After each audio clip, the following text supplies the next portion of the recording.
প্রতিদিন রাতে ঘুমানোর আগে মাত্র 5 মিনিট আল্লাহর জন্য দিলে তোমার জীবন বদলে যেতে পারে। আজ আমি বলবো এমন 5টি আমল যা করলে তুমি ঘুমাবে শান্তিতে, নিরাপদে আর পাবে অসংখ্য সওয়াব। 1.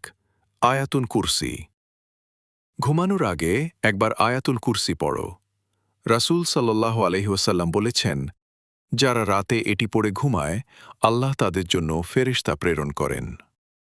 2. 3 কুল ঘুমানোর আগে পড়ো সূরা ইখলাস, সূরা ফালাক এবং সূরা নাস। রাসূল সাল্লাল্লাহু আলাইহি ওয়াসাল্লাম প্রতি রাতে এই 3টি সূরা পড়তেন। এগুলো তোমাকে রক্ষা করবে জিন, শয়তান, বদনজর এবং অশুভ শক্তি থেকে। 3. তাসবিহ। ঘুমানোর আগে বলো 33 বার সুবহানাল্লাহ, 33 বার আলহামদুলিল্লাহ, 34 বার আল্লাহু আকবার। এটি করলে তুমি পাবে শক্তি, বরকত এবং হিফাজত। 4. কালিমা ও দুরুদ। ঘুমের আগে অন্তত একবার কালিমা ও দুরুদ শরীফ পড়ো।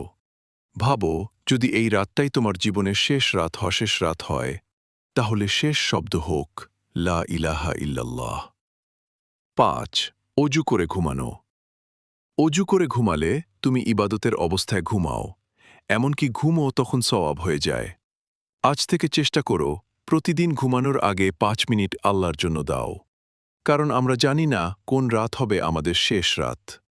আল্লাহ আমাদের সবাইকে আমল করার তৌফিক দান করুন, আমিন।